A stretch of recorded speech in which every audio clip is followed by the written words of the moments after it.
We are back to the podcast, episode 1 for that fall.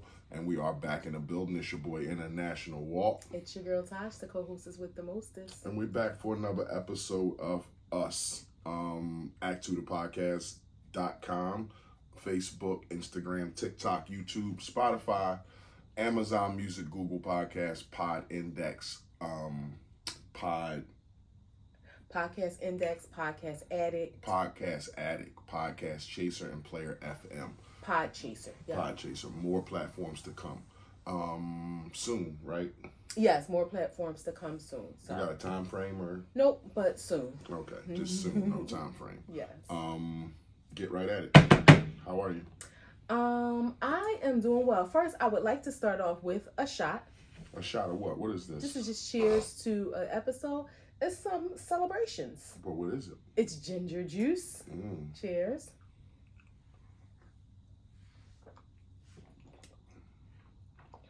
Okay, so fix your face. What? It's not that bad. So this is not like drink a root. This is not just for show. We have been doing this in our real life as well, just to kind of help with our, health and our health journey that we're on. So, I just wanted to do that. Shout out to my sis too, one of my great friends who we've actually been friends since we were 13, since high school. And we got these shot glasses at her engagement party, and we kept them. Jade and Donovan, yep. So it says Drunken Love, yep. So shout out to her. We kept them, and we use them for our ginger shots. Huh? Are they no more? Yes. Oh, are they more? Yeah. So I am doing good. Mentally, I would say I'm a 9. I'm feeling great. I had a therapy session this week for the first time. Therapy is one of those tricky things where you kind of start to feel like it's very smoky. Say for you. Well, I'm speaking for me, so. Just saying, babe. Like, okay. You gotta be smart. No, I'm just saying. Like, for just speaking for you. Like, that's all. A lot of people might not feel like that. That's all I'm saying. Damn, why you gotta come at me all the time? I thought that was implied if I'm saying it from me. Maybe, okay, so for me, it is very smoky. That even sounds weird saying that in a sentence. It doesn't. Okay. It doesn't. Therapy, good. Hadn't been in a while because, I don't know if you guys know about therapy. It offers step down. Is that what it's called, right? Yeah. Where you can kind of decrease your frequency, if you find that it is needed less. And that's what we had made a decision to do individually and collectively for our couples therapy. But then I found that, individually, I would like to continue to go frequently. So originally when we started, was going bi-weekly, then kind of stepped down to monthly, then stepped down to bi-monthly, and so I'm going to go back monthly. Had a session and it was really good. So that helped me, just kind of put together some thoughts in my head, deconstruct some thoughts in my head, just kind of realign myself. If that's, I guess like going to the chiropractor. I guess therapy is like a mental chiropractor. Hey, if that's how you feel, that's how you feel. A mental chiropractor, yeah. Financially good. I'm going to say, no, I don't want to do that. I'm going to say a 10, always a 10, even though, we'll talk about this a little later. My husband has a Wawa addiction, so we'll leave that there. Like what do you call it? Like a bad pierogi? No, a bad pierogi lies on the plate, just sitting there like an elephant in a room. Okay, well, yeah. That's not what this is. Financially, we're great. Wawa is bankrupting us, but, we'll discuss it a little further. Work is a 10. Work is great. Just good. Everything is moving along. And physically, I feel like a 10. I had missed the gym for a couple days, and my trainer punished me for that, but punished me in a good way. for my own good. This is my time right now. You flexing on me? No, I'm just fixing my shirt. Oh, ahead, that's talk. what you're Don't worry doing? about me, the audience listening. That's what you're doing? You fixing your shirt? Don't break the fifth Let wall. me see how you fix your shirt. Don't break the fifth wall. But yeah, I feel great. So for me, I am a 9, 10, 10, 10. Boom! How are you? I'm good. Mentally, I feel like a 9. Brain sharp, got no ill will thoughts or, nothing really bad going on in my head. Just un poquito. But not like nothing major. You care to share? I will. Okay. Nothing major. But a 9. Finances a 10. God's always blessing us. And we want to be a blessing to others in any way, shape, form, or fashion. Work is a 10. Work has just been funny lately. I had an incident today where I left my phone home, and I've done this before, and you kind of feel butt-ass naked out with no phone. And you handle emails just like any other person in the workplace, but you do it all through your phone, so it's not just like calls and texts. No. And I left my phone home this morning, so got to work and was like, I'm just gonna deal with it because I didn't remember until I pulled in a parking lot to clock in and was like, damn, left my phone home. And I called my wife on my friend's phone to just let her know I got to work and I left my phone, which she obviously knew because it was in the bed with her. And I asked her she offered to bring it to me, which I was like, wow, that's a big ass, but okay, I would like for you to bring it to me. And she did. And it's like something I've done probably 10 times in my career of working. Not a lot. And I've never asked her to bring my phone. And it's a reason why. I've never asked her to do that. She doesn't drive well in the dark, glaring lights, shit like that. And it's just was hard for her. So I digress in saying I'm sorry that I got you out of bed early and you kind of stressed out about the situation. You brought it to me. I appreciate it. I love you for that, but I wouldn't want to put you through that anymore to upset you in a way where you're not usually up at 5 o'clock in the morning driving a car like I am and on the highway and shit like that and having to be alert. So I understand wholeheartedly, but she had a breakdown. She had a breakdown. Okay. Let me just say this. I can't. Go ahead. I'm sorry. Okay. She had a major meltdown, and she pulled up to give me my phone, got out the car, and fell in my arms crying, and it was okay, what's wrong? I just didn't know it was that deep, and it was the highway, the road, I can't see. The trucks are mean, and all this stuff is true. The trucks are mean, but you are making me sound like a psychopath. No, I'm not making you sound like a psychopath. The trucks are mean, and they don't care that early in the morning. They do 90 up the highway, and she just wasn't ready for it, and it got to her to the point where she had to take a moment. She broke down, and so yeah, it's I just wanted to get that out there, get that off my chest. I'll finish on how you are, and then we can further elaborate. So we can spin the block on that. And then physically, I mean... Wait, let me just say this. You said work has been funny lately. That was funny? A little y'all bit. Cracked some jokes at me today. It wasn't y'all. I kind of laughed about it, and I laughed with you about it. But again, because you were so vulnerable, that's not something I'm going to go back in a job and laugh at my wife with my friends about. Oh, okay. I told you that earlier. I don't know why you don't believe that. But that wasn't the case. But so that was a part of work. Physically, I feel great. I feel like a 10. I mean, I'm sitting here bulging out this sweatshirt. I'm sure y'all can see it. I'm fucking huge. Your head is not going to be able to get through the door. It's so swollen. It's I want to show everything because it's for her. But my pecs and biceps, all that shit is swollen. I'm huge. So I'm just in the gym every day working it out. My clothes look good. I'm sure y'all can see that right now because I can see it. So I'm sure y'all can. Go ahead. What's up? You finished feeling yourself? Yeah. All right. You need to wash your hands off? No, what's up? Yeah. Wows and woes. So, my wow was my wow was my work week. really great. I attended, well, a part of my job, we sponsor various organizations, sponsor meaning give money to. And some of those organizations have galas.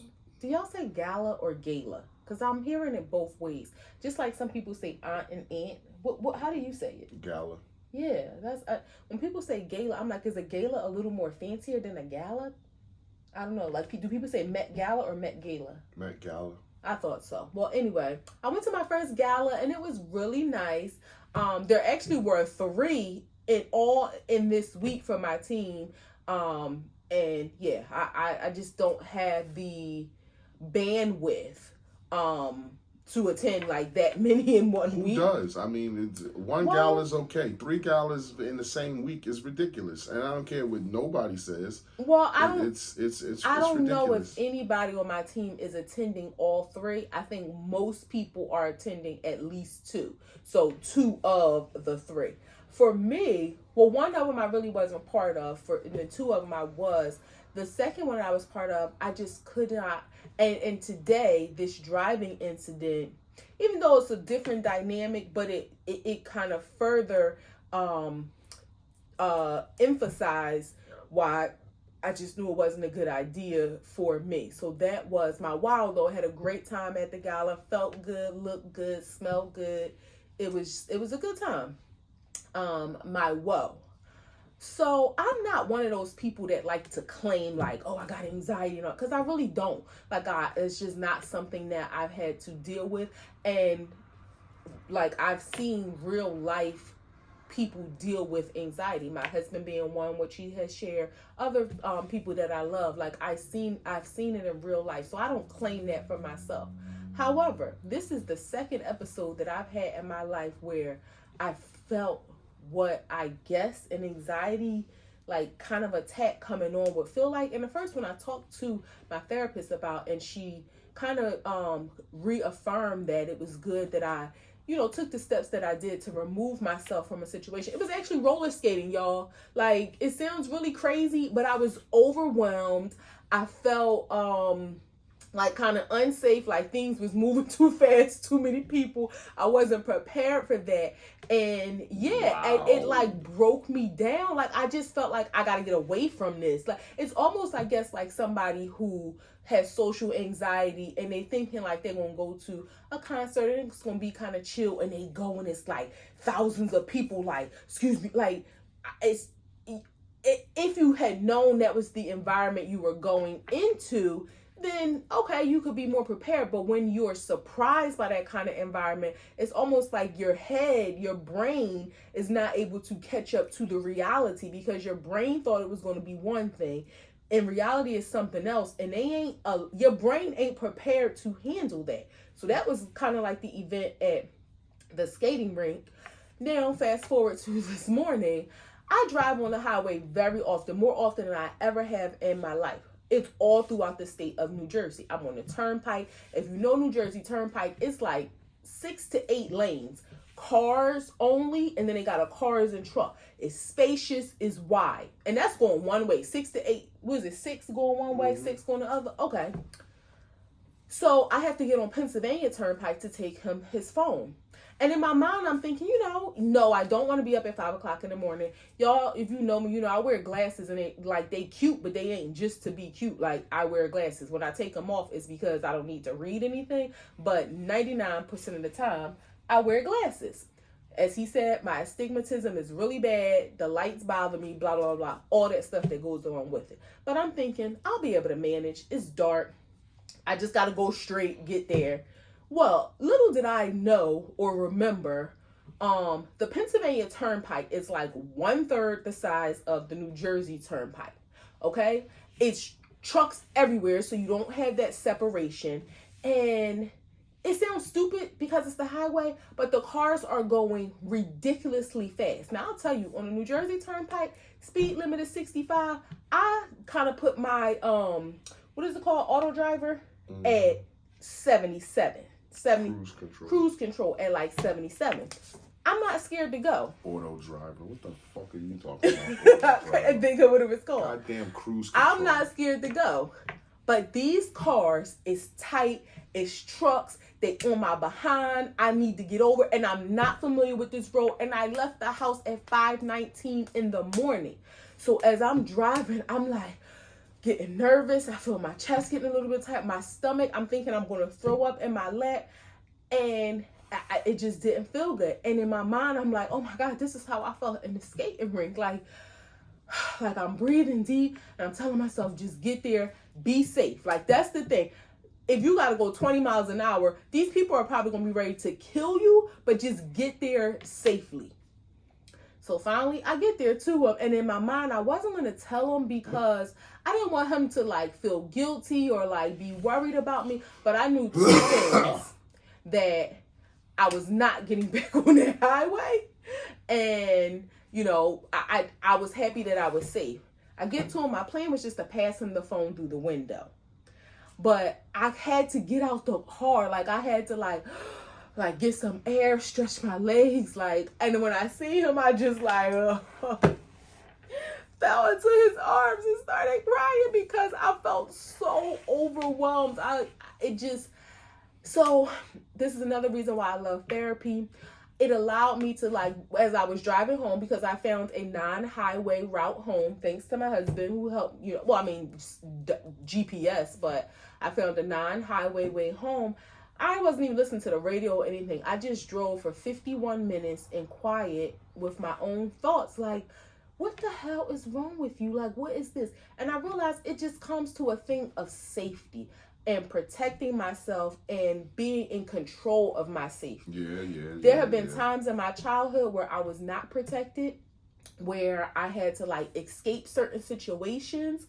And I have made a promise to myself to never allow myself to be in a situation that I can't get out of, or that I can't be safe, or where my safety is in jeopardy if it's in my control. And if it's not in my control, like, it was freaking me out. Like, it literally was freaking me out. It's just so crazy how so much, I'm not going to say so much, everything from your childhood dictates who you are, your patterns and things like that. That's not nothing you found out today. No, it's not. But it was just one of those, like, pins on the board to be like, yep, I knew that, but like, this is a reminder.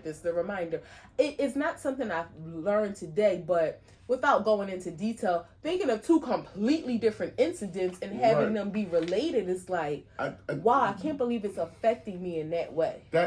I mean, not to that degree how I saw you this morning, but that's anybody who feels unsafe. It's just all about how you deal with it. But any human being put in a situation where they don't feel safe and their safety is out their control, they're going to freak out. Now, to what degree is another story. That's a different conversation. But just about anybody you walked out, I would freak out if I was in a situation where I couldn't control my safety, or it was out of my hands and it was bothering me. I would be wary about that situation too. But you know, you going to therapy and getting some tools to deal with it is a good thing to be, you know, have something to deal with. It's one of those things where I can I can laugh at it now. It was nothing funny. It really isn't anything funny about it, but it's funny that when you think about like the actual event is like about driving, but the bigger picture is, you know, more serious than that. And I'm used to, like you said, anybody would react like that if they're feeling unsafe. But thank God I'm not normally in a situation where I feel unsafe, whether my safety is under my own control, or thank God for my husband protecting me. So I'm not faced with that reality often in life. Or outside that early, or doing something like to that magnitude, driving on the highway 80 miles an hour that morning. Like, you never do that. So to wake up and do that all of a sudden one fucking Thursday or Wednesday, it's like, holy shit, like this is different. This ain't my morning. And my body is usually doing something else this morning. My brain is usually doing something else this morning. Now I'm in this situation where I'm not familiar with this road. I'm not familiar with the route here. The trucks are mean. And it's crazy out here. And you know what's crazy? Like, to think to myself, if it was a situation like an emergency, even though traffic and that all wasn't that, when my baby got sick and we had to leave the house 4:00 in the morning, and we were in the rural mountains, whatever kind of area this was, where there was no street lights and we didn't know this land, I ain't have no feelings. I mean, my feelings were different. I didn't have any feelings about me driving and me being safe. I think because my mind was on something else. Well, your mind was on something else. We were going 25 miles an hour because we didn't know what was going on. We had the high beams on. So we made it as safe as possible. In your situation this morning, it's like, to even make this safe, I got to stop what I'm doing. Yeah. And I can't just stop on the highway. Like, that's a problem in itself. So, again, everybody... I myself would react like that. If somebody started shooting while I was outside, I would think my safety's in jeopardy and I can't control it. I'm freaking out. I need to get myself out of this. But see, that's the thing. You kind of do have some control. You can run, you can duck, you can hide. In that situation, there was nothing for me to do but go. Like, keep doing what is causing me stress because I have to keep doing it to get to the end of it. Right. And in the moment, you didn't recognize that this is something that has to do with me reacting because my safety is off. Yeah, like, you just was going through it in the moment.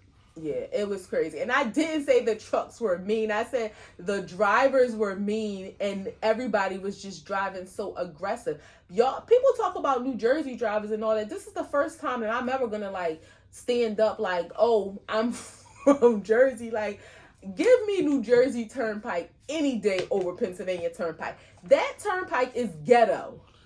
We're 25 minutes in. We're just getting the wows and woes. The turnpike is ghetto. That was very, you know. No, I'm not saying it wasn't poignant. But what she said, wows and woes.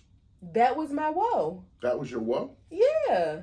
I said my wow was the gala, and that was my woe. Like, having a mild, like, anxiety kind of episode. I won't call it an attack episode, I'll call it.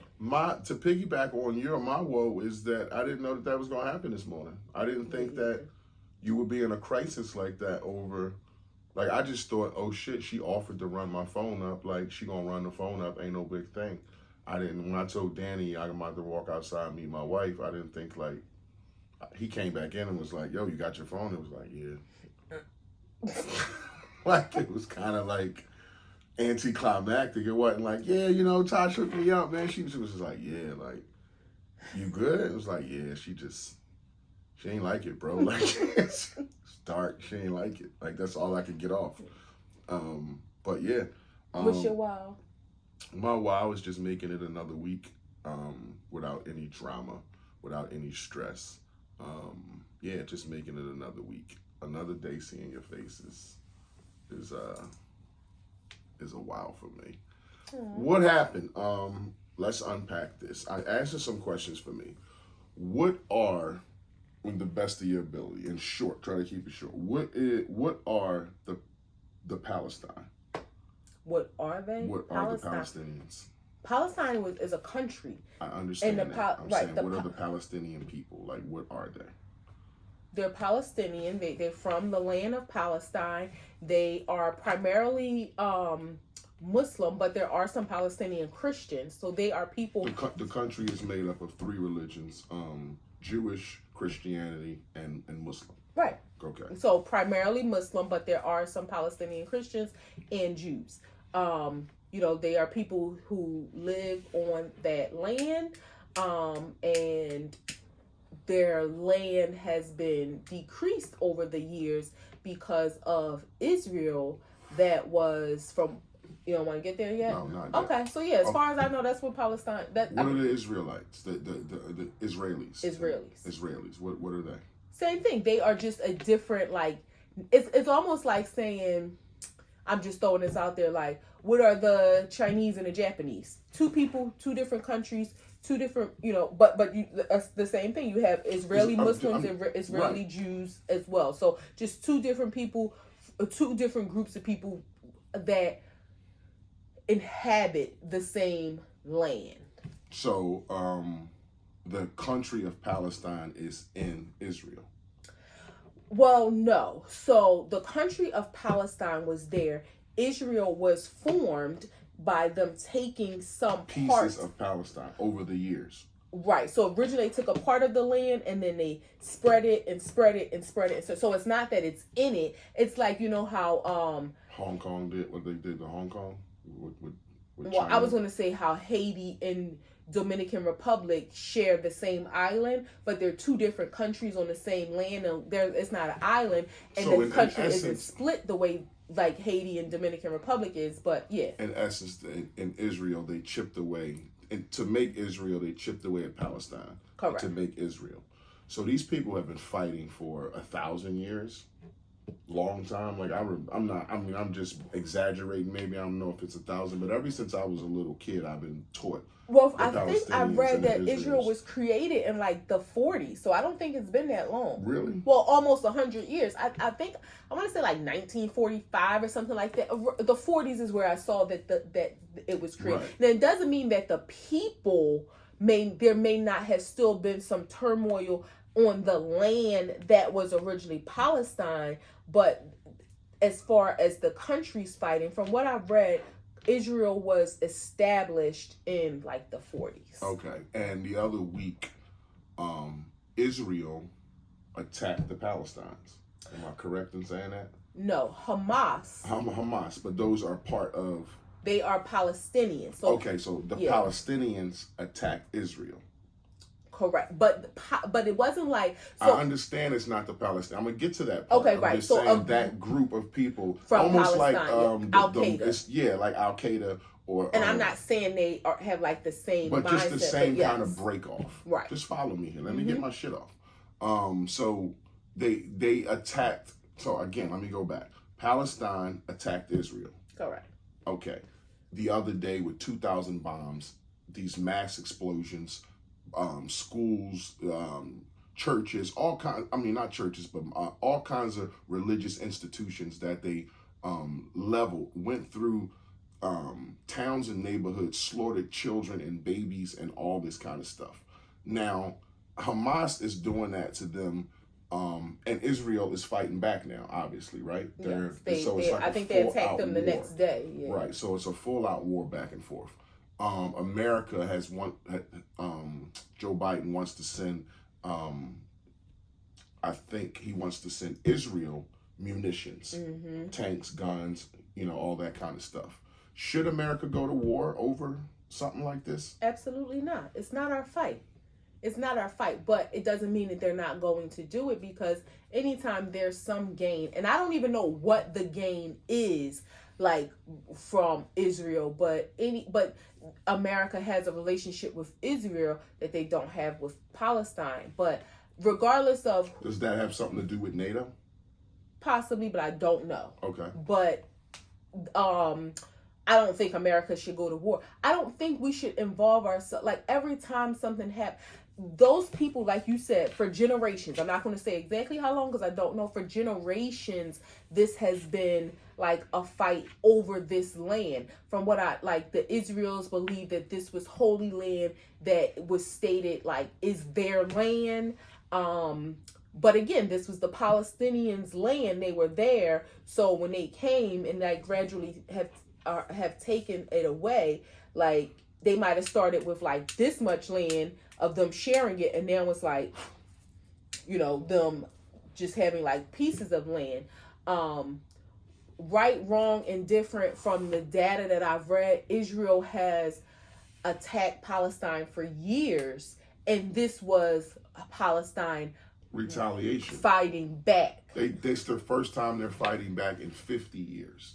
From what I've read. So I don't know how many attacks Israel has put on the Palestine people in 50 years, but apparently this is the first time in 50 years that they're fighting back.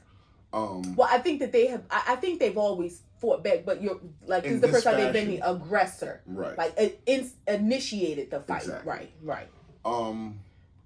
So when America has ties with Israel that they don't have with the Palestine people, and it's in America's best interest to just, are you saying it's in America's best interest to just let this stuff play out? Like, when is it okay to involve, if we have all these relations, and I'm not saying I'm for war, because I'm not, let me make that clear, I'm not, but when is it okay to, like, poke in, or do you just sit back and let these atrocities unfold?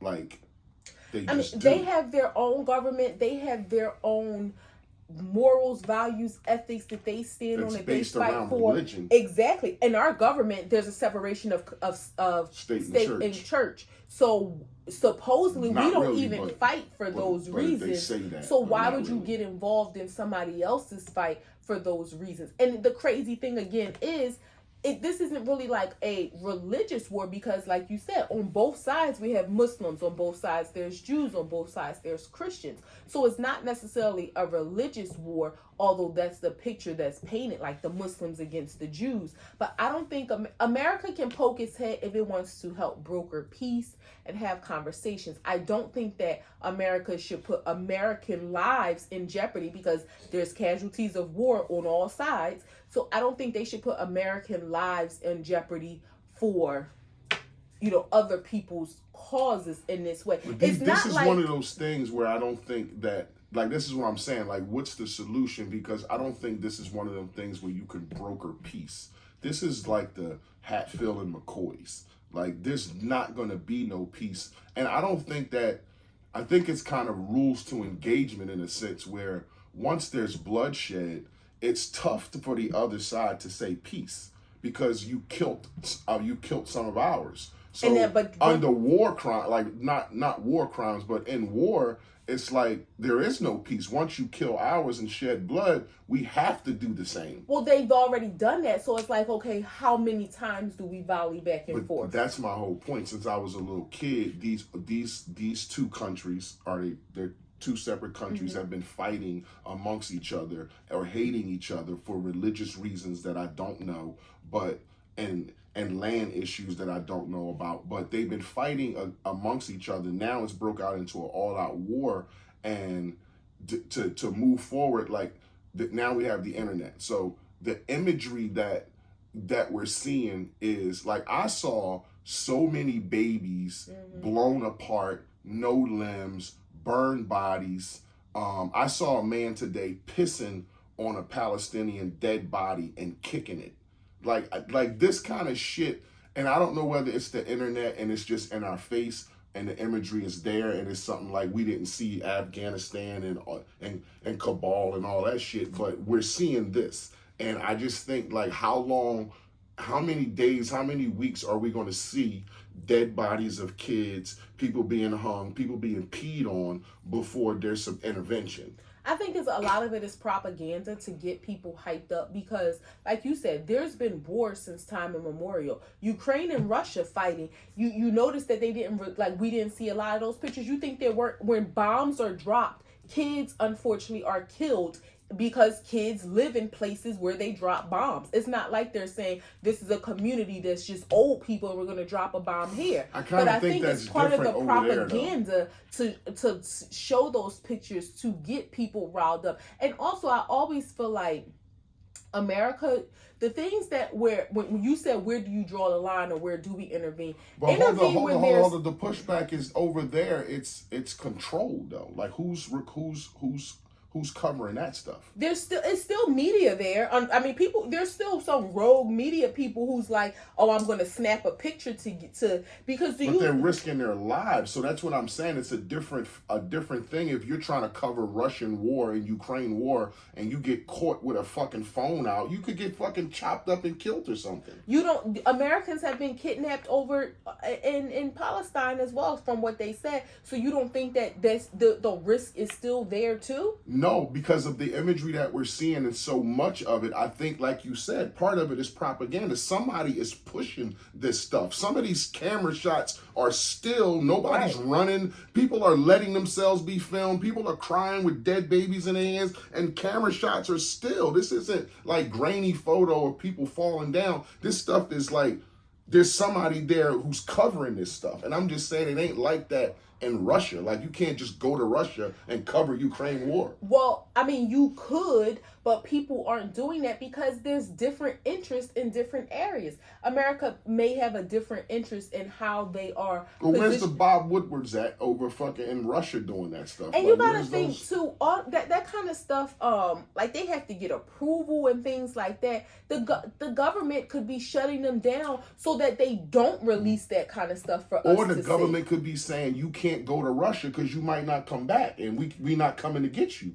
I don't. If you go over there as newscasters, who's to say Putin, his people won't take 6 news Biden people? still talks to Putin, so I don't even think that's a factor. Where I think it's more so You don't think being kidnapped in Russia is a factor? No, what I'm saying is I don't think it's a situation like you can't go to North Korea. I think it's just one. I think people can go there if they want to. I think the government is just choosing to play the cards that they want us to see. That's all. I think there's a piece of that in it too. Yeah. So the bigger picture, why are we seeing, what's the play on why are we seeing so much imagery of Israel and the Palestinians? Again, whatever the relationship is that the U.S. has with Israel, I just think that's the narrative that they want to push. Like, oh my God, look what this terrorist group did to the Israelis, and they were absolutely wrong for what they did to them. And both sides are wrong for what has been going on for years. But I think when you asked about what should America get involved in, get involved when there are crimes against humanity and genocides happening. Like when in Sudan, they were just going and kill, like those people weren't even able to fight back. They were just being slaughtered. There was a real life genocide going on. But America that's what didn't. this is, though. No, these are two people fighting. In Sudan, it wasn't a fight. Because they were being attacked and killed. Can you stop being so aggressive? I'm one sorry, side wants a genocide. One side wants those people wiped out.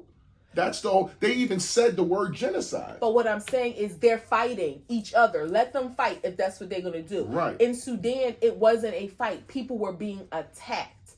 It wasn't a fight. It wasn't two sides fighting against each other. You got these little, not to minimize them, but you have these tribal people being killed by militia. So that's when you should intervene, when there's a genocide going on and it's not a fair fight.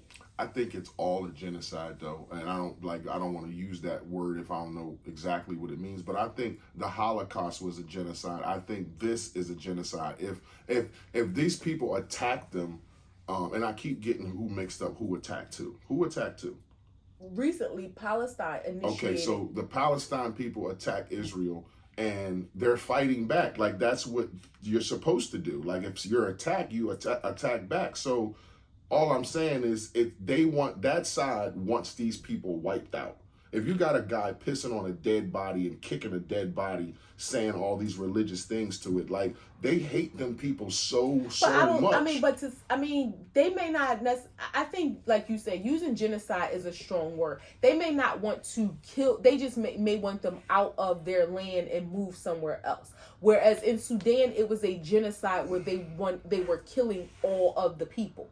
So I think that's the difference. This is a war that's happened. A war when two people are fighting and they're fighting back at each other. It's not like Russia and Ukraine, they're fighting back at each other. In Sudan, that's where the U.S. should have intervened. I get it, because that's like, okay, they're going in and killing villages and stuff like that of innocent people. I get that, and I think that is a genocide. But I think when you want a group of people or a race of people, hence the Holocaust with the Jews, when you're trying to control and take out a whole race of people, to me, that I think that's the definition of a genocide. Yeah, but I don't think that's the case with the Israelis and the Palestinians. I don't think they're trying to take out a whole race of people. I think they're trying to take their land on both sides. I don't even know if Palestine necessarily is trying to take the land from Israel or if they just want to equally share the land. I don't know.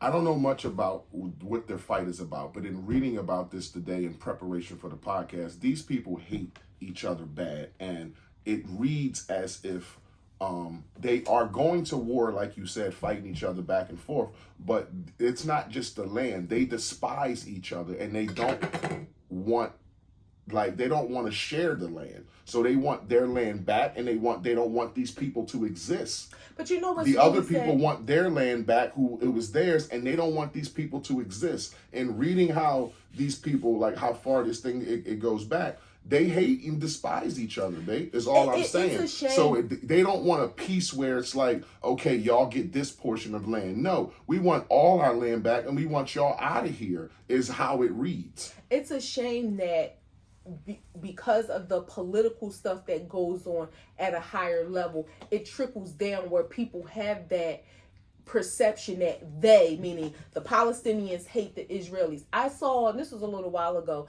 this guy that he lives in America. He's Israeli, and or he might be Palestinian. I forget which way, but nevertheless, he's like a famous watch person. Like, he sells really expensive watches. He can identify all these watches. Like, he's very well known, and he does business with other people, in that industry. And one of his videos, I think he's from Israel and the guy was from Palestine, and he was saying, like, it's so cool, and they're older gentlemen too, so it's not like these are young guys. I'm gonna say they minimum 50. He was like, I just think it's really cool that we're able to show people like how we do business together, how we get along, because of all of the rhetoric that's spewed, and people think we all hate each other. Where he was like, it's a shame because of all of the historical stuff that has gone on. That is the perception where they just, the people, I'm not talking about the government, the military and all that. The people just want peace. I understand that. I mean, that's just a guy making a video. To me, that's no difference than a Blood and a Crip standing together saying the same thing. Like, that don't mean that you represent all Bloods and all Crips. That don't mean that y'all represent all Palestinians and all Israelites. I know, but because it's 5 of y'all doing business together. Right, like, but Blood and Crip is different. Know. Y'all chose a separate gang. A Israeli and a Palestinian is different because that is your nationality. You were born into that. You didn't make a choice. I understand to be on it's one different, side or but the I'm other. just pointing out that it's relevant to, okay, we're two people who supposed to hate each other that's standing together. Exactly. It's just making a video saying we good. That don't mean that there's going to be no more Blood Crip war when these videos over and they go their separate way. I'm just saying it's a shame that is the perception that everybody has, that they just hate each other, which a lot of them may, but that's what I'm saying. Like, we sitting here and don't know that because some man said we don't hate each other. Well, I think they are a microcosm of probably a bigger picture where, every Israeli doesn't hate every Palestinian and vice versa. No, I think I don't think the common everyday man probably just wants peace and don't want to be in fear of just walking down the street or going to work or just being in their house and a bomb dropping on either side. No, I would think everybody would just want peace. I just think it's beyond the peace. It's beyond peace now, where it's like we're bombing each other and we're war. Like, who's going to say we want peace when the kids have died, the wives have died? Like, there was the guy was holding his kid, and he was like, the quote he was yelling out in Arabic or whatever language that they're speaking is, you kill my son, I kill your daughter. You kill my wife, I kill your mother. That type of ongoing hate and hatred, that, like, you have a son and that's inherited in him. You teach him to hate these people and don't like these people because of what you experienced. It's no different than when we had the drone strikes and stuff like that. And it's kind of like, I don't condone what the Taliban has done, but you kind of understand if America goes and puts a drone strike down for a guy that's in a school who's taking his kid to school, and he's responsible for 19 terrorist attacks in 20 years, and they bomb a school just to get him, the people who, the children that they are, their dads and uncles and brothers, you can almost see why they develop that type of hatred. Yes, but you know why I think so when they have other sons, they teach them that. But no, at some point you break that. You know why? Who breaks it when people? Like, at some point, somebody may have. And they're like, I don't want to keep doing this. I don't want this to last for generations. But you know why I think that peace is an option? Think about how America was. And of course, there's still racism around. But think about how America was in the 30s, 40s, 50s, 60s, and how far we've come. So, like, every white person that hated, black people in the 50s, it doesn't mean that today, all of them, they're children, grandchildren, great-grandchildren, great-great-grandchildren have that same mindset. At some point, people break the cycle. People, you talking about racism that I like, it's apples and oranges to me. Like, I just think that racism, it's still bad. Like, a lot of people can say, yeah, it came a long way. Yeah, they're not spraying us. They're not spraying. Let me talk. They're not spraying us down the street with hoses and sicking dogs on us. But let's not get it fucked up. There's some places you can go in America that is still racist. It's still white people out here who still say what they want to say. When Trump was in office 4 years ago, it was chaos out here. But it's nowhere compared to where it was in the 60s. Like, nowhere. Of course, it's still there. And that's just why I was in Israel and Palestine. It will never be 100% kumbaya, but it doesn't mean that things can't change. No, I don't think that it's out of the question that the stuff will change over, or it can change. I just think that once it goes so far as killing each other's kids and wives and mothers and fathers and stuff, it's hard to say let's piece it up. Like, it's just hard. That philosophy, it follows even into the street life. Like, when blood is shed, it's hard to say peace now. It's not like the Palestinians caught their homie and beat him up. Like, they're peeing on dead bodies. But at some point, somebody gotta have some sense and know we can't continue to. And who's the somebody is what I'm saying. That's the leader of the people. Who's the leader of the Israel people that's gonna say, I said peace, and now all y'all gonna have peace? That's where the kind of groups like Hamas break off in, because it is like, okay, you the leader and you saying we want peace. We don't want that shit. We don't want no peace. And now we're going to break off and become Hamas or Taliban, and we're still the Muslims of this country, but we do our own thing, and we, cause all this catastrophe.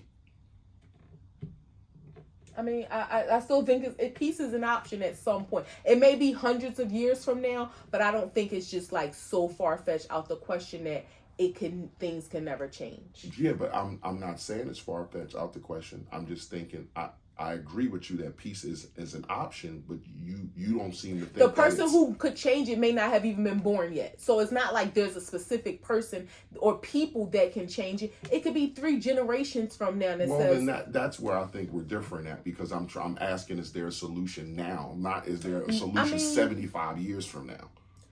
Like, that's 3 generations, 25 years. So I'm not saying is there a solution 75 years. It could change, 2 weeks from now. Who knows? Because it's been going on for so many years, but it doesn't mean that it can't change. Okay. I just don't know how. I don't know how. What else going on? So I recently heard somebody talking about, and maybe I feel like I missed a chunk of time with the Carly Russell story. Okay. So, the chick faked the missing kid on the highway. She was kidnapped, then she showed back up. I think I do recall hearing that they decided they were pressing charges because of, all the resources that she used. And basically, you lied. You faked the crime. I remember that piece, and now she was found guilty. Like, I would have thought that would have been like a bigger headline of like her going to trial and all that, or maybe it wasn't. Did she plead guilty? Was there a trial? It was a trial. It took like 4 days, and it was over quick. Like, she got found guilty, and that's just it. Like, offered. The judge said he suggests 1 year in jail and $18,000 in fines. So what's the question is. And me personally, like, sitting here and what are we, 6 months removed from that? My timeline gets fucked up the way time moves. I mean, I think it was definitely 2023. At least 6-8 months removed from that. And it's like, I don't want to see a black woman put in prison over no shit like that. Like, there's a lot of shit going on in the world and bigger things that we should be worried about. And I don't want to see Carly Russell go to jail for a year. Does she got kids?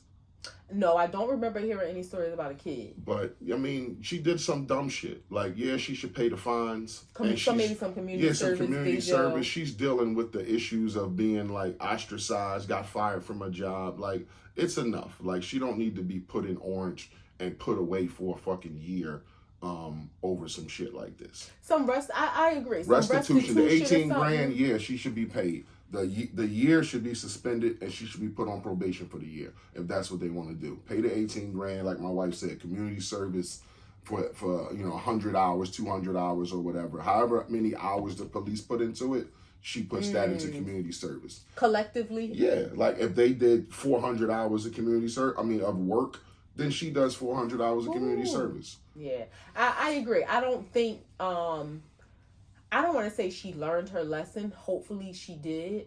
But losing your job, if that ain't a surefire way to be like, So she lost shoosh. a job, some friends. I'm sure some Her family name- members inside closed doors was like, "What the fuck is wrong with you? What the fuck did you do?" Her name, like, she's gonna have to use like a alias, even if she goes. It could be 5 years from now. She gonna apply for a job. She's going to need an alias. Yeah. She's gonna have to be like So she probably Catherine got Randolph, like a real cool cousin that when the doors close, like, "What the fuck is wrong with you? Are you fucking kidding me? Like, I could the see him fuck sitting did there you like, do?" just looking like, girl. Then she probably Girl. laughed like, "You right? Yeah, I fucked this one Girl. up. Like I fucked this one up." What the But I'm hell? sure somebody close to her, a cousin, somebody, a friend, can sit down when the doors close and be like, "The fuck is you thinking about? Like, really? You serious? Like, now look what you did."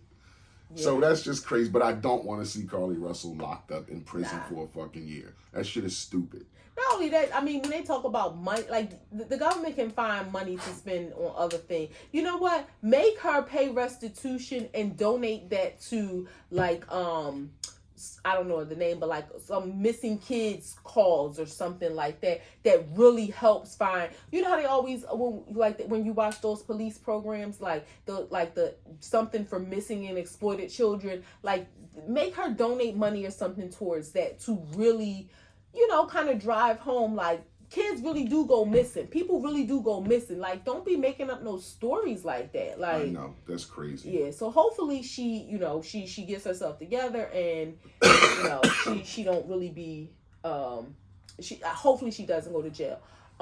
You believe in Bigfoot. You've always believed in Bigfoot as long as we've been together. You talk about Bigfoot. You tell me you've seen Bigfoot. What's up with Bigfoot in Colorado?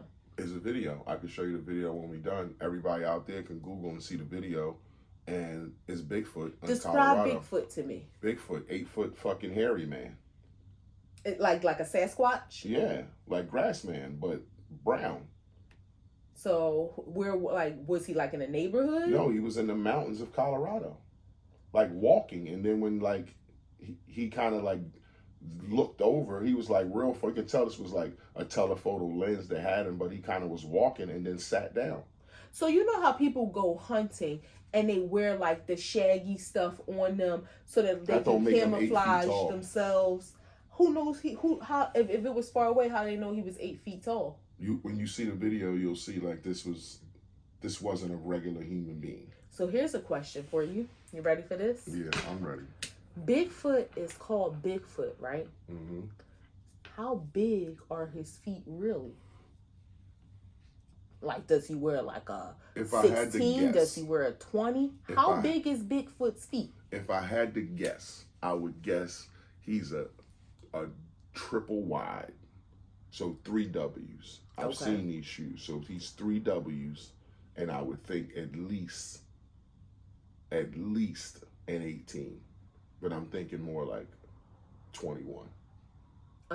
So Shaq size. That was my question. So Shaq wears a 21. I don't. Okay. No. Shaq wears a 21. Uh-huh. I like your pants. Appreciate it.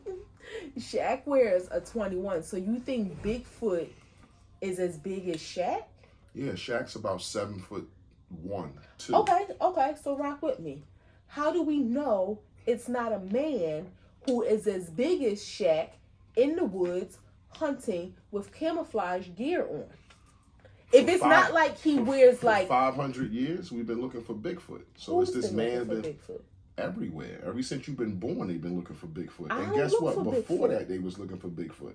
But when you came into this earth, Bigfoot was already being looked for. So what if it's just like a village of people that like just live out there and they are big like Shaq? Since Shaq, you Then compare we him need to to know Shaq's that. size. But from afar, I would just say, yo, there's Bigfoot or Big Man. I don't know why he's Bigfoot, because he's probably got big feet. I would just call him Big Man if I was the first to see him. I wouldn't have said, yo, there's Bigfoot. I'd have said, yo, Big Man. Like, there's a big dude out there who's like a giant. Yeah, because you know giants exist, right? Yeah. Okay. But it just bothers. You said that reluctantly, like you haven't seen documentaries on men That's that what were I had 8 to feet think tall. about. Yeah, like, Okay, I believe it. but it just makes me think, why is his feet mentioned in the description of him instead of like big man? Like, okay, we see basketball players that are 7+ feet tall that wear a size 21, so it's not like he has a size 40 foot that's unheard of. He has a I don't want to say normal, but he has a size foot that is not abnormal. It's rare, but it's not abnormal. Yes, it's abnormal. Well, maybe that's the wrong word. There's not like 25 people in the world that had a size 21. Okay, like the Yao Ming. Abnormal. Yeah, that's not. Shaq. But okay, so abnormal is not the right word. It's not like unheard of, like he wears a 40. No, it's not unheard of, but a 40 feet would be the size of this fucking desk. You couldn't flop around like that. I just feel like, why do they call him Bigfoot? Like, why don't they call him big hand, big legs, big man, big person? Why Bigfoot? That's all. I don't know. Speaking of Bigfoot and like finding and solving these mysteries, do you care about Keefe D being arrested for Tupac's murder? Not at all, because Tupac's still dead. It's been 30-something years. It's like the I wanted to know the year it happened, the day it happened, but I don't care. Like, lock the dude up. Tupac's still dead, and that's the end of that. I don't see like the big deal for it. Now, correct me. I heard this dude. I watched Vlad, but I've seen this guy Keefe D videos on there, and I've skipped right past him because I didn't know who he was affiliated with, and right. who was he. But I've heard that he's talked about this numerous times on Vlad. So I don't know, like, if he was the Pow Pow man or he just was sitting next to the Pow Pow man, but apparently he had something to do with it enough to be locked up for murder. Right. And I think he's, from what I heard, he initially talked to the police and he had, what is it called? A proffer agreement. Where anything he said to the police in that conversation, he had immunity for. Same thing Gunna had, same thing Bill Cosby had. Right. But what he did not understand, that once he left that room and was outside of the conversation with the police, that don't mean you can go on Vlad or you write can a book. Right, and continue to talk about it and tell your story. Now your immunity doesn't exist. Do you think that's kind of like entrapment? No, because if the police are telling you, listen, we know you're involved in a murder, but we want the person, or you tell us something with some information you have we want, and we'll look the other way on your murder. I think you should, it's implied that you shut the fuck up about this. You don't ever fucking talk about this again. This doesn't mean we smiled and laughed and kumbaya'd about this and you can go home now and you just free to talk about it. No, you don't say shit about this, and that should be a easy exchange for us looking the other way on a murder. That's not a big ask. You know what it makes me think of? He's like the example of an old head that got caught up in new times, because back then it was no social media, it wasn't any podcast, it wasn't any shows like Vlad, it wasn't these tabloid shows to go on and talk to. Yep. Like you had money. Oprah, Phil Donahue, Montel Jordan, but they weren't going, they weren't going to call you on there to ask, like, I don't even know if anybody was suspecting him, or if he just, obviously the police had talked to him, so they had some information that had linked him to it, but he is the example of an old head that got caught up in these new times. It kind of reminds me of like the old head uncles and stuff that you see on social media, and they like taking a selfie, and it's like always from this angle, or it's like cut off because they trying to keep up with the times, but they don't know, like, you can just chill and take a picture.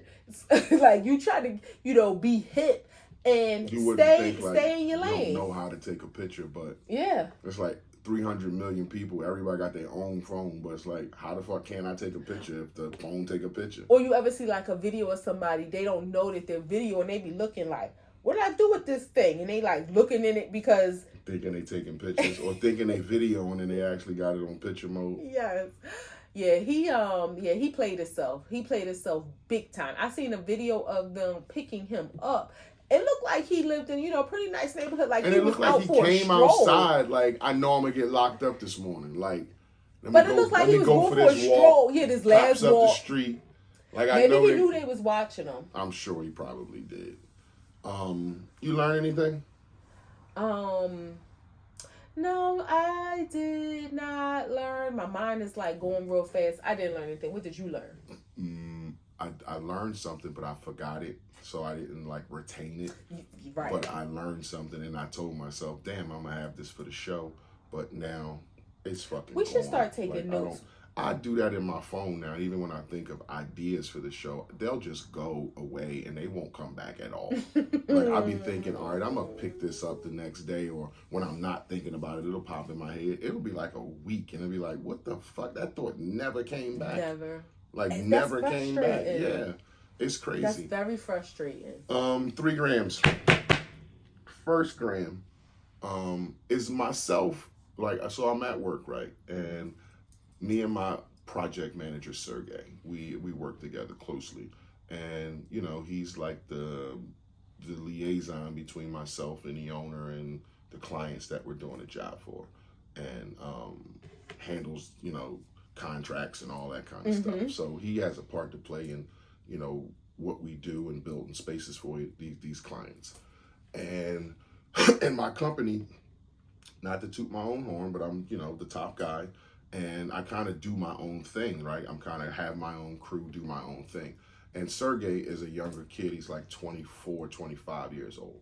And we've butted heads a couple times, but certain times I feel like, just trying to make myself a better person, that I feel like it's me and not necessarily him. Now, don't get me time. There's been times where I've been like, yo, kind of overstepping. This is your fault. We're bumping heads. But the last time I felt like it was it's me, and I want to like learn how to deal with this in therapy. But what is it about, if you can tell me, like my aggression? So he was coming to the job, and I think something about what I said or how I acted, almost like he was coming too frequently. So I guess something rubbed off of me, and he felt like I'll come when you're not there. So when I got whiff of this, that he was coming to the job after hours, 2, 3 o'clock, 4 o'clock, it was like, yo, why I ain't seen you in 5, 6 days? And he's like, oh, I just come after hours. I just wanted to give you your space or whatever. And it was like, it's because we bumped heads, and he was just like, yeah, like, I'm the student. I know you've been doing this your whole life, and I don't, and I understood where he was coming from as far as, more than me. I want to give you your space to work. But it made me feel bad that whatever I did or said made him feel like I don't want to come there. Like I don't want to interact with Walt because I'll just go afterwards. Like it just rubbed me the wrong way. And it was like, what did I do to make you feel like you didn't want to, interact with me no more, that you had to come after I'm gone? And he was like, nothing. Like if I had something to talk to you about, I would, but I just didn't want to beef with you or make you feel a certain way because of the frequencies of my visits.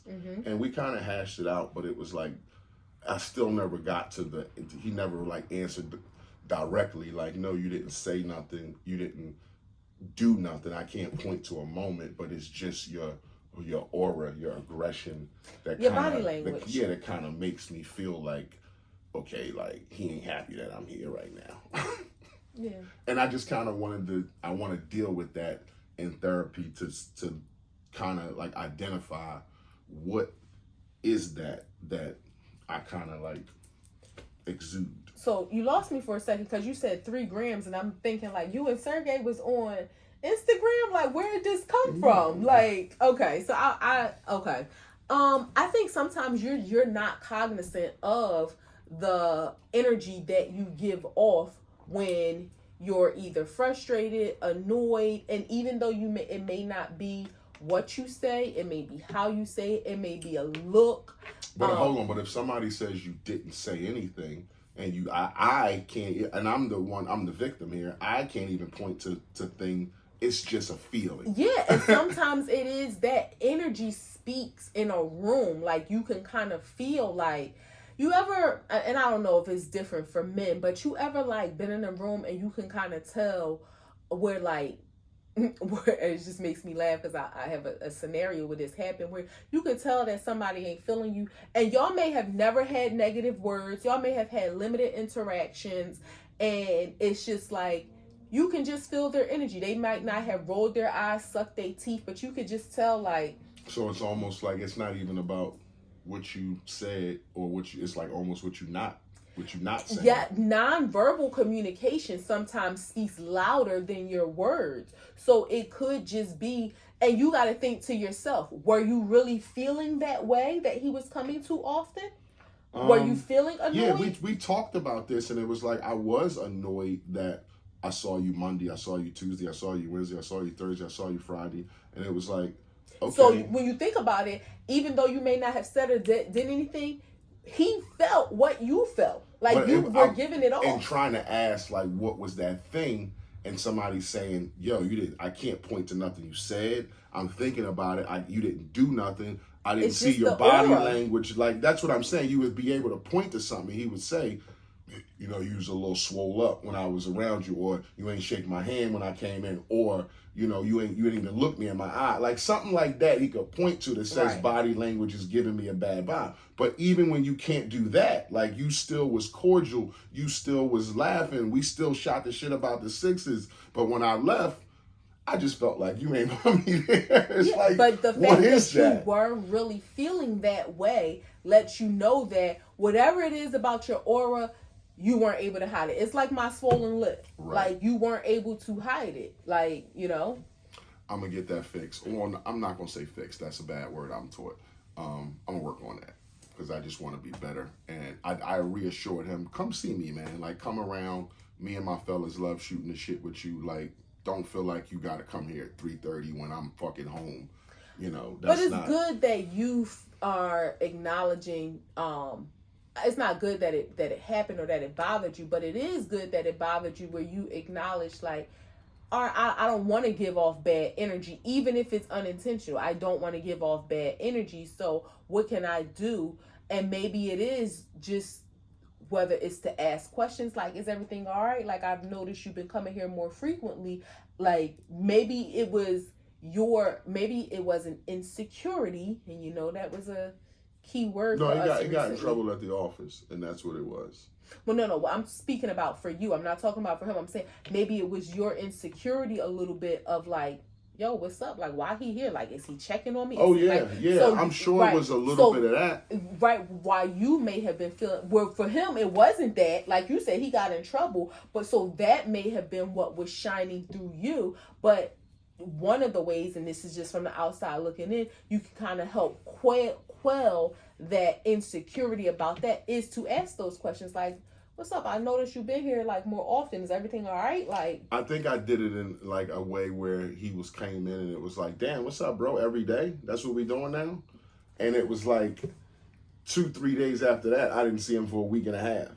And it was just like that whole week and a half, you've been coming to the job after hours, and it's like, what happened? Just because. And somebody say that to you, it kind of makes you feel like, damn. And one thing that people in leadership know is that people don't like to be micromanaged or feel like they're being micromanaged. So even if that wasn't his intention, you saying that, it was probably like, damn, I don't want him to feel that way, because that can kind of, employee satisfaction is huge. If somebody feels like they're being micromanaged, it kind of puts a bad taste in their mouth. So he probably felt like he doesn't want you to feel like that. You saying that kind of implied like, damn, every day? Like, you got to be here every day? Yeah. We hashed it out. We talked about it, and I've assured him that, you know, I don't mind you coming to and I assured that he's an asset to me. Like as a person who's there every day, you need a second set of eyes, because this shit that I see every day that I stop seeing. Mm-hmm. So when he comes in, it's like, yo, and it's like, damn, you're right. I see it. I walk past that every day and don't see it because I'm here every day. Right. So he is an asset to me in that sense. But yeah, I got to work on that. All right. 3 grams? 2nd gram. Well, that really wasn't that was one of the grams. Okay. Second gram. That's what we bam. So we went into that. So that's a part of the gram. So second grand. Okay, Las Vegas, the Sphere. Yeah, I just wanted to. I seen pictures and I seen U2 have a concert there, and Wait. I, So give me some. What is so that, like Las a Vegas. stadium? Yeah, it's a venue. It's not a stadium. It's just a ball. Okay. I'm sure it has doors somewhere on it so you can get in the ball. But it's a fucking ball and it's lit up. It's a thing you can see flying into Vegas from the plane. This giant, giant, giant ball, and it's got 40,000 LED screens on it. So the whole thing's like an outside, it's like a TV. Even inside with the seating, I think it holds, I don't know how much it holds. I'm not even gonna lie. It could be 6, 8,000, 10,000 people, but not like 60,000 people. And the whole inside is the same way. So it's like 40,000 LED screens, and the whole, whatever you're doing or seeing in there is everywhere around you. And I just can't wait till next year for us to like fly into Vegas and go see something, I don't know what, in the Sphere. You don't know about the Sphere? No, it's the first time I'm hearing about it. That's why. Really? Yeah. This thing's been on social media for like the last month because it opened up. And a few things have happened there. One being a U2 concert that was like last week, which probably was like the biggest thing. But yeah, and they can make the Sphere anything that they want. Like it can look like a ball on fire. It can look like Earth. Because of all of the screens. Yeah. Oh, okay. But it's huge, and it just made me think like, okay, like next year we're gonna be going to some places, and Las Vegas is one that I want to see. I don't know what you would see there though. Like I know this like acts that's playing there, but other than that, I don't know what else you would want to see like in a round like that.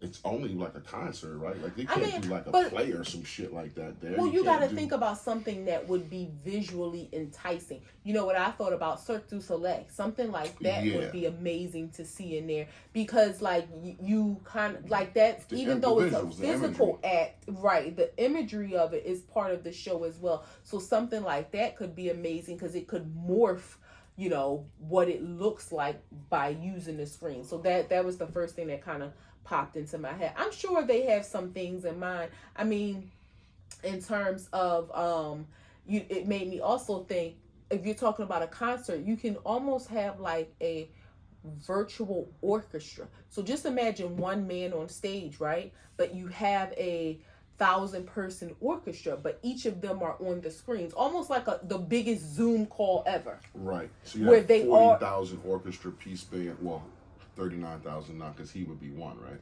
Right. And maybe, okay, so let's, like, maybe some people are duplicated on certain screens, but you're looking on stage and you're seeing, or how about this? You have the conductor on stage as one person, but you have all these screens of the people playing the instruments. That's what I thought you was going with it. I'm just thinking of like the visual effects that you could use in having those many screens. I'm sure they'll figure out they can do like an amazing National Geographic, something that'll make you feel like you in the safari with the lions chasing you. Right. Like, they say like the screen is the same as the VR headset. When you put that on and it's like all the way around you. Okay. Like it's kind of the same thing. But to see a concert there is probably phenomenal. Yeah, I think. But again, it has to be a concert that has some visual appeal to it. Like the Renaissance would have been amazing in something like that. After seeing Renaissance, I would think even her first tour would have been like, because there's always she always she always gives a show. So yeah, just thinking about who else do you think would be a good act there that gives a visual show?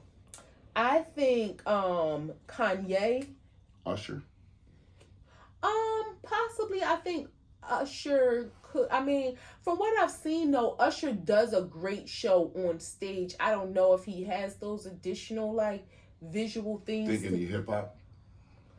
Kanye, like I think his artistic mind could go there and do something amazing with something like that. It would have to be somebody that wasn't afraid to go out of the box to have because that's not it can't just be a concert. It has to be a production. Mm-hmm. Like that's what people are going to want, and that kind of atmosphere. Yeah, like a production. It would be something amazing like that. Motherfuckers see sound and colors. Yeah, I'm sure it would be amazing. Yeah. With last grand, what do you got? So I have a question for you. Mm-hmm. As we are approaching, the end of October. I know we don't do the whole Halloween thing, but it was crazy. I seen people talking about costumes and stuff, and it made me think like, you really can be anything, like for Halloween, like anything outside of you could be a costume. So and again, I know we don't do this, but if you were going to a party and you were going to win $10,000 for the best costume, what would you be? Oh man, I would be that's a tough one. So many things are running through my mind right now. I think I would want Hollywood movie makeup to make me look like